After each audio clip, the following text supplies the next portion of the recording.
to expect in your first 30 days of recovery. Let's talk about it.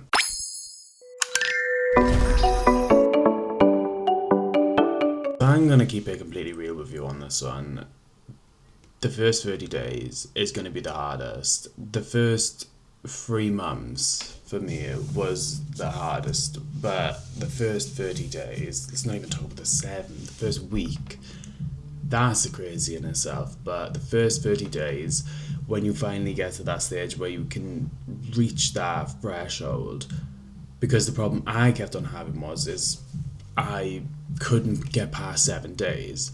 When I did get past 7 days, when I did get to a month, more like, this is just something that I want to share from my personal experience. I'm going to talk about 10 different things here, and we're going to go through them together. Physical withdrawal symptoms. Oh god, this one was awful for me, because it weren't so much the thing that I was like being physically sick or anything like that. It was more of the fact that I was constantly shaking, I was constantly sweating, like, all because I kept on thinking. I was like, because when you get to that stage in the first 30 days, all you're doing is thinking. Your brain's going into overdrive constantly, being like, oh my god, look. The best way I can describe it, I was on drugs since 14. So when I come off ketamine, I felt like I was 14 again. Does that make sense? So I felt like I was trying to like navigate through my brain, but I still felt 14 in my head. On top of that, then, I was having these sweats, the shakes. I couldn't keep still. Diagnosed ADHD anyway, but I was at this point, I don't know if it was a physical withdrawal symptom or whatever, but I could not stop moving my leg, like everything. I was just twitchy. So I had the sweats, the shakes, and twitchiness. They were mainly the physical withdrawal symptoms that I went through. It weren't being sick, it weren't anything like that. I think maybe once or twice I was sick, but I don't think it was through a withdrawal symptom thing. I think it was just I worked myself up. And another one, I did have panic attacks a couple of times. That in itself I can do in a different video, because that is a different thing to talk about. But I think the panic attacks weren't a physical withdrawal symptom of such. I think that because I felt like I was 14 again, when I was 14, I did suffer with a lot of mental health issues, and I think I was stuck in that mindset, and I didn't really know how to navigate through my own brain, I guess. I don't think that's necessarily a withdrawal symptom. I think that was just something that happened because there was so much stuff happening in that 30 days, the first 30 days, I didn't really know how to handle it. I'd handled panic attacks before, so like I knew how to deal with it and everything, but it weren't necessarily a physical withdrawal symptom. I just want to bring that up. 2, emotional highs and lows. Now this one is gonna be a roller coaster, to say the least. It's gonna be a roller coaster. As you can imagine, it's like anything. It's like when you go through a breakup, or if you argue with your friend, or whatever it is, and you get to that like really, really highs, and then you get really, really, really lows. So the way I can describe it with this is, I would, at the start, you are gonna have extremely lows. There's just no beating around the bush with that. I gotta be brutally honest with you. You're gonna have majority lows, but you will get some highs. And then what happened to me is when I would get a high, like say for instance, if I went out and I went for food or coffee with my friends, or if I went anywhere and I didn't crave it that day, I'd be like, oh my god, yes, I didn't do it, I didn't crave it, I haven't done anything. I was like I feel good about myself. And then it's almost like you got the angel and the devil on your shoulder, and you've got the angel being like praising you and shit, and then you've got the devil being like, but you really should take it, or you really shouldn't have like really even be in this situation anyway. You know, it's like, it's almost like a constant battle inside your head, because you're like praising yourself for something that you're doing extremely good for, because like you haven't gone out, you haven't spent money on drugs, you haven't even craved drugs or anything. But then you've always got that little nick at the back of your head being like, well, I shouldn't really even be like having to get clean or having to do this, you know, like normal people at 22 at the time I was weren't battling with addiction problems the way that I was in my area anyway. So the highs and lows, it'll get a lot better. I just have all highs now. I never have lows, and it's like such a like typical thing to say to someone, but like this time will pass, and as soon as this passed and you move on, there's only up from there. That's the thing. When you hit rock bottom, there's only up from there. You can carry on being at rock bottom if you really want, but if you want to move forward, that's the perfect place to do it, because you're never gonna fall. You can sometimes go up and go, and like you can do that, and the majority of the time in people's recoveries, that's exactly what they do. That's what I did. It took me about 2.5 years, 2.5 years, 2 years to 2.5 years to get to where I am right now. Like, to get to the mental clarity being like, yes, okay, I'm gonna do it, or that I weren't getting triggered and I weren't giving in to them triggers. That's what the main thing was, is I was giving in to triggers, and that's how I went passing through the 7-day mark, and then it would stretch to 14 days sometimes. But when I hit the 30-day mark, that was my biggest achievement. Well, was at the time. Now my biggest achievement is I'm a year and a half clean, over a year and a half clean now. So if I can do it, I'm just putting it out there, anyone can do it. You've just gotta take certain steps, which leads me to my next one, number 3, difficulty sleeping. So this one is difficult for me to speak about because I'm genuinely on sleeping medication, and I have been for since I was quite young, before I really had a drug problem. So I didn't notice much of a change with this part, but the reason why I brought it up is because the one thing I did notice with my sleep, not so much that it was difficulty sleeping, but it was difficulty, the difficult part of it more like, was staying asleep when I did go to sleep, because all I was doing was dreaming about Cat. I was just dreaming about partying, I was dreaming about sniffing, I was dreaming about doing drugs that I don't even do, you know? So I think that one is one of the bigger ones that used to trigger me more than I even knew. So I would, obviously you think about it, you have this awesome dream where you're in like a big massive festival in a tent full of hippies and stuff, and you're having a whale at the time, and then you wake up and you're like, shit, I'm back to fucking reality now.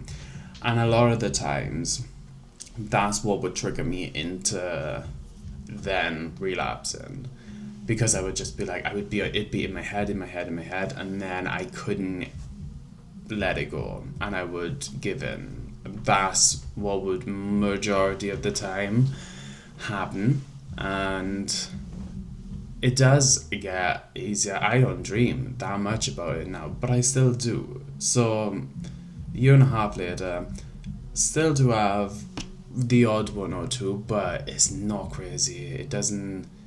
It's not as if that every night and stuff like that. And I know that this happens for a lot of people because me and my partner have spoke about it. I spoke to people in recovery groups about it, and I think it's just something that goes hand in hand with recovery. But as in difficulty sleeping, I know a lot of people face that problem.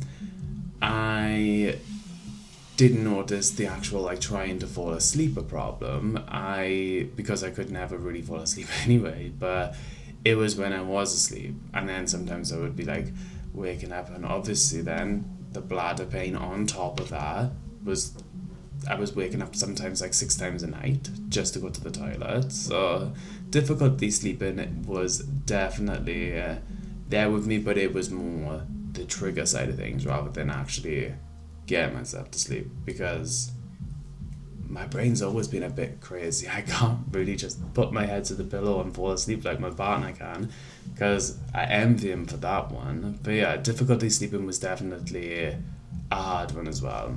4. Craving and triggers.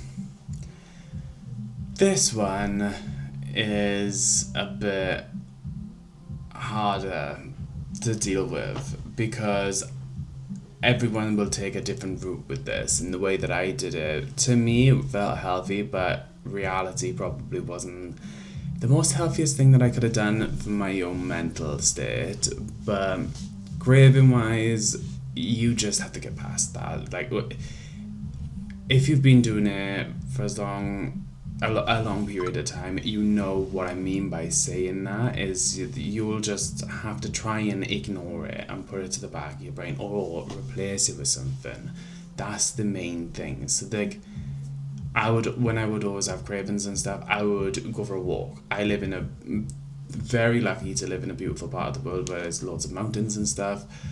And I would just go for a walk up the mountains. I would take the dog. I would do something. I don't know. I would try to distract my brain from going to that place. So that's where it comes into with cravings is just try and distract yourself. There's nothing else really that you can talk about. You can go through all these lists and stuff. Keep it very simple and just distract yourself. That's all you can do. Triggers. This is a difficult one. So I had everything down to a T. I was like, oh my god. I was like, if I just get triggered or whatever, I could just go for a walk.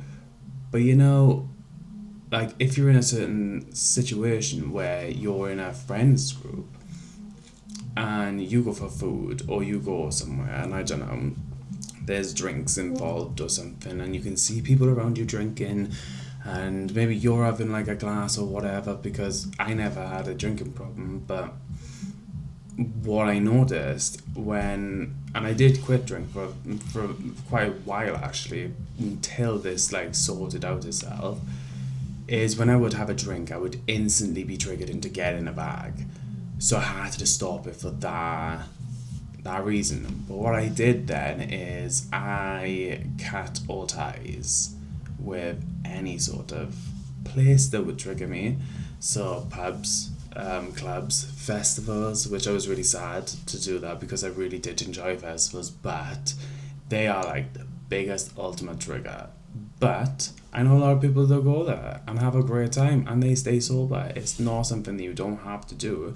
It's just something in the first like couple of years of me like sorting my shit out, I needed to stay away from all places like that. But what I did as well with that was I cut all ties with friendships. And I think that's what I'm trying to get at with what I probably did wasn't the healthiest thing in the world. In the long run, yeah, it was. And I was fine being stuck in my own thoughts. I dealt with this for a while, like since I was younger as well, like going through like high school and stuff. Wasn't really the best experience for me. So I kind of am fine with sitting in my own head and like doing all of that.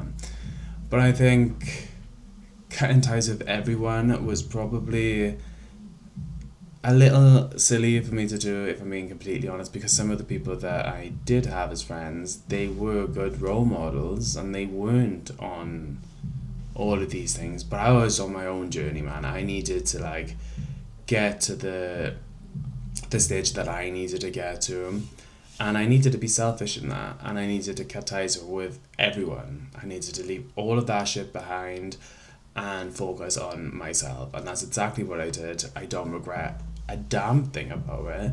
I lost some people that were great friends to me, but they weren't my friends. Like I had some, well, I didn't lose friends really then, did I? I lost people that I shared some great memories with, some amazing memories that I will probably still treasure to the ends of my days.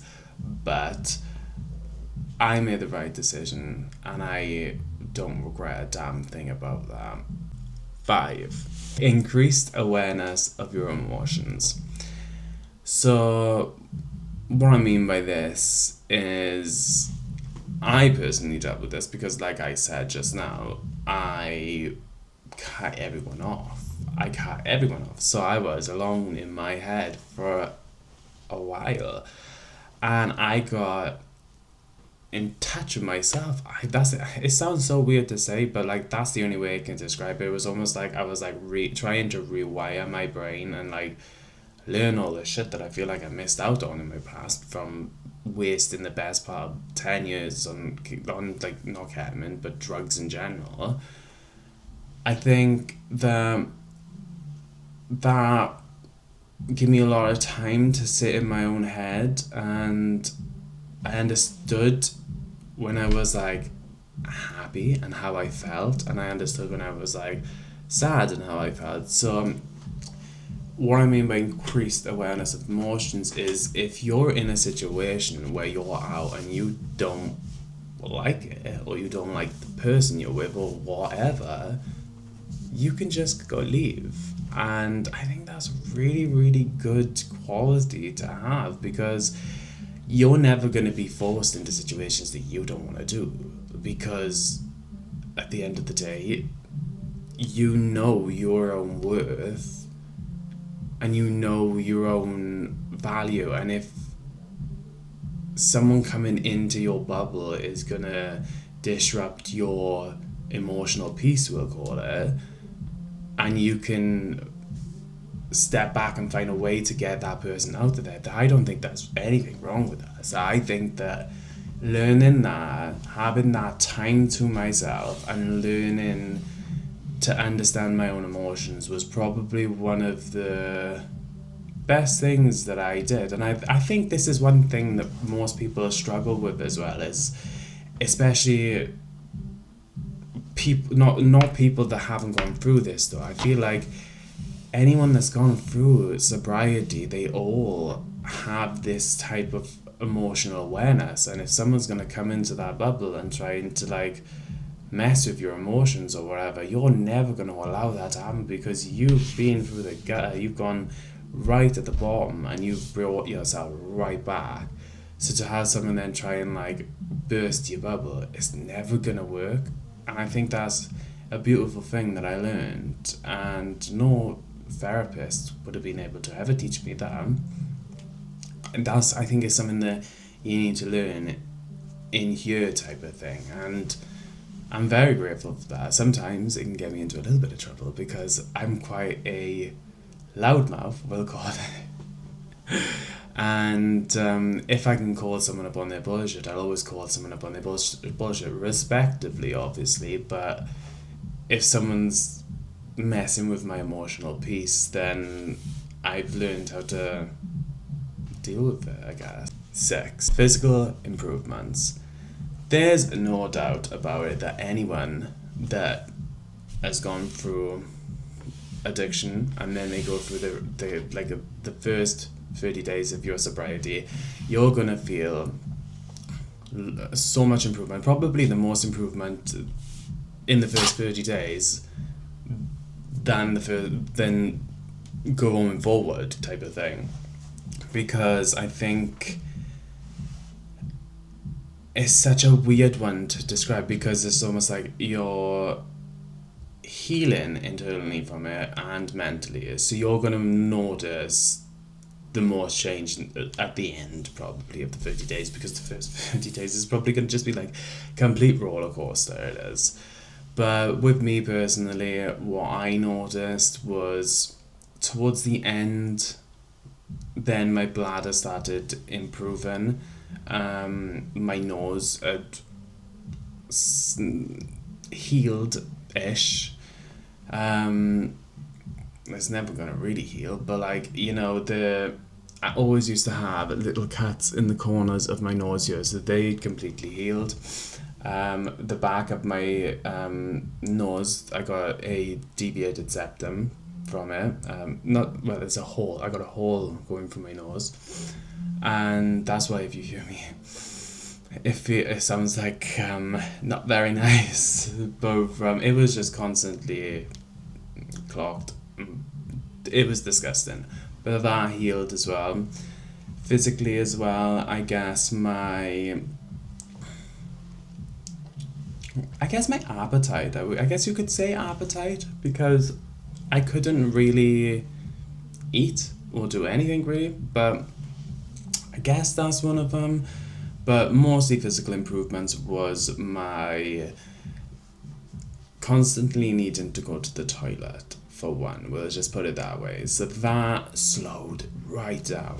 Didn't go away, by all means, did not go away, but it slowed right down. The pain, it got way better, but it was still there, and it still is. And moving forward, that we will probably talk about this in a separate video. I did actually try to do this video before this one. This is why I missed last week's video. I just can't bring myself to really talk about it yet because it's one of them things where I'm like cringing, and I feel like I need to get through different topics before I go straight on and just do a whole video on ketamine bladder, because I'm not a doctor. I don't want people to come for me and be like, oh, you've said this wrong, or you've said this wrong. What I want to do is share my personal experience with it. So the pain got a lot better. The first week was excruciating. Towards the end of the month, it got a lot better. It did not go away though. But the physical improvements with constantly needing to go to the toilet got so much better. My appetite was better.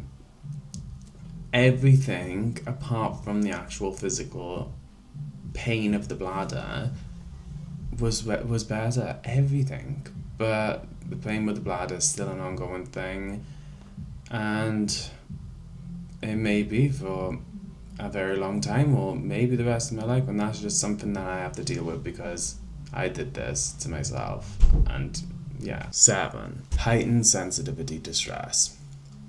I think this one, anyone in the world that is going through the first 30 days of sobriety will go through. Like, it'll be at the highest. Like, everything will stress you out. Like, your mother chewing too loud. Like, anything will stress you out in it with this. So it was mostly with me, what I was getting stressed about was not being able to have sober friends. That's what I was getting so stressed about. But it would be little knickknacks of things like living with my parents, just things like, I don't know, like people not shutting the door after them or something. Like, all of them little things would add up, and it would just make me boil, and I would just lose everything, type of thing.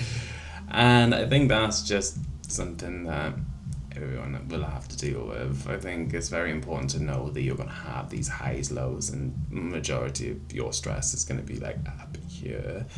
But it gets better. It doesn't always stay like that. I'm just talking about the first 30 days because the first 30 days is the most stressful time of your sobriety journey. I think that it is quite crucial to bring up, even though it's very similar to like your emotions being high and low, but it's like I want to talk about stress levels. It's going to be like boom, boom, boom, boom, boom, and everything's going to annoy you, and you just got to get past that. It's something that will pass. It doesn't stay forever. It's just very annoying and very unfortunate for people that have to be around you as you're going through it. Me then to my next one, which is relationship stress. I didn't have a actual romantic relationship, I guess, when I was going through the first 30 days anyway, but I had family around me, and I think I owed them a big apology when I was going through it. Like, I can laugh about it now, but it was ridiculous. It was just stupid. I was just always creating something over nothing because, like in the last one, I was just stressed.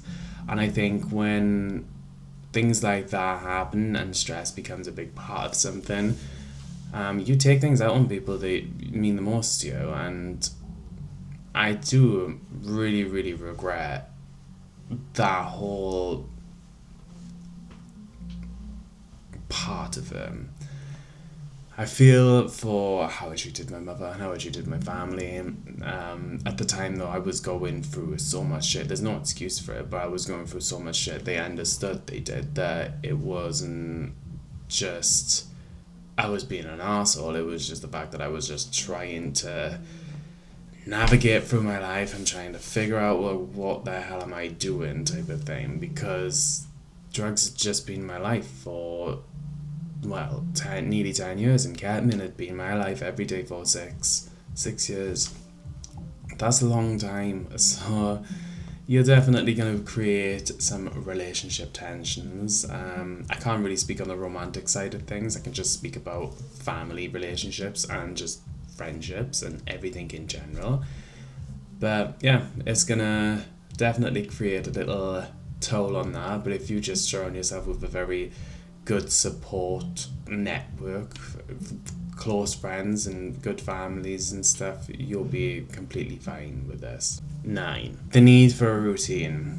I wanted to put this one last, but because this one's so important, and I don't think enough people make this change early on in sobriety, is they just try to go complete cold turkey, and they just try to I don't know, lay in a bed all day as you would be doing or whatever with on drugs and stuff. You'd be trying to and just do everything normal, where you're not going to be able to do that. You need to completely do a 180. So if you're in bed all day and you're like what I was doing, binge watching 8 seasons of Vampire Diaries, sniffing boatloads of cat, not remembering a goddamn thing of what happened. If you're doing things like that, you need to change your whole outlook and the whole routine that you do. So what I did was I started going to the gym. I changed. The thing is, I think people don't talk about enough with this, especially when you go to see a counsellor, face to face, is a drug addiction is just addictive personality. You need to replace that addictive personality with something else. So what I had done when I was in high school, I suffered with really bad mental health, and I was self-harming a lot. My both arms were completely fucked up. What then I did was I switched then to then starting to take drugs, and at the time it was MCAT and coke. Then I found Valium. So what I'd done then is through the mental health with the self-harming, I switched it to drugs. And then what I did with the drugs is I just kept on switching it from drug to drug to drug until I found cat. And I was like, this is it. I'm going to stay on this for the rest of my goddamn life. And yeah, I definitely didn't, because I overdid it and I completely messed things up. But to get yourself out of a rut, you need to change your routine. And you need to find something that you can do, like going to the gym. If you like running, go for a run. I don't know, if you was good at art in school or whatever it is, pick up something, a routine, a hobby, anything. It doesn't have to be anything specific. You don't have to work out, you don't have to go to the gym. You find something that you're passionate in and just prioritize that the same way that you would prioritize getting money to get the next bag, That's how I did it. The reason why I picked the gym was purely just because my bladder was so much in pain and inflamed that the gym was the only option that I thought would really fix it. And it did. It fixed it a lot. It's not 100% healed. Your organs take a really long time to heal. People with bad lungs from smoking, I think they say that it takes around about 25 years, 20 to 25 years for them to pretty much fully heal and go back to themselves and get all the the tar and shit out. But yeah, so I needed to. The reason why I started the gym was because I needed to strengthen my bladder and my core muscles, like my bladder and the whole core. That's what I wanted to strengthen. And it did work. And I think that's very important for people to know and for people to make that change as early on as you can, because it's all about distractions, isn't it? You need to distract yourself from all of these different things, and as soon as you can do that, that's when you're gonna win. Like, replacing things. Don't just go cold turkey and try and do nothing and isolate yourself in a room. If you need to remove yourself from friends groups and all of that shit, do that. Be a lone ranger if you have to be, but you need to find a routine. You need to do something, because otherwise you're setting yourself up for failure and you will fall back into relapse. 10. The moment of pride and hope. And I think this one I left at the last one because you have to be proud of yourself. Even if you can't make it to 30 days, you have to be proud of yourself, because you're doing something that some people have never done before and will never do, and they will just continue on that cycle because they are comfortable with that. All of us could do that. I could have done that. You could do that. All of us could do that. But you should be proud and have pride in what you're doing, because you're doing something that is going to make you way more of a stronger, intelligent, smarter, easier to talk to person in the long run by just making these changes. And hope is when you're hoping for your end result. You end up hoping for things. So it's like, how can I put this into words actually?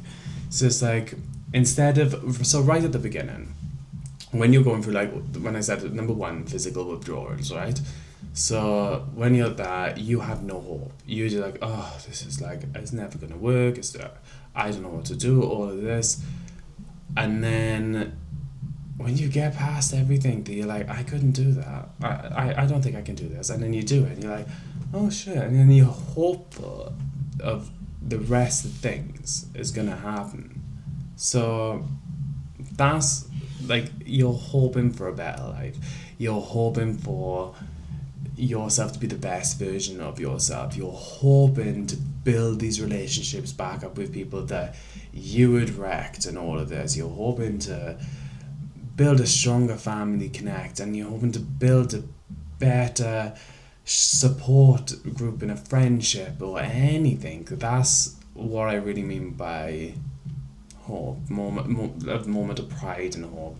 But I think pride is something that all of us have to have in ourselves, is be proud of what you've accomplished, and if you haven't accomplished it, be proud, man, that you're even fucking trying it, because most of the people that I was session with, they were all older than me anyway, and they're all doing the same thing today. I mean, if that makes them happy, I'm not gonna shit on anyone's parade or whatever, but the pros outweigh the cons in this. Like, if you carry on doing that and surrounding yourself with negative people, flies that hang around shit start to smell like shit. So if you start to hang around these groups and stuff, you're going to be labelled as that. So if you can remove yourself from that, I think that's the biggest thing, is removing yourself from your social circle. And I think that's probably the hardest thing, and I think that's probably where a lot of people relapse, and a lot of people don't want to do them. And I didn't.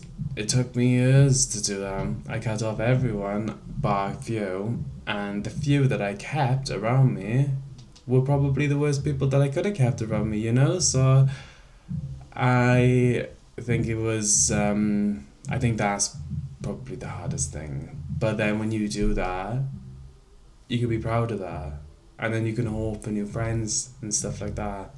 You know, like better friendships, like more of a support network around you, your friends, your family, everything. So that is what to expect in your first 30 days of recovery. Remember, guys, this is a positive channel. This is where we can all come together and we can all share our experiences, listen to one another, all of the in between and all of the above. Remember, don't forget to subscribe and hit that bell button thing. But yeah, thank you guys for watching, and I will see you next time.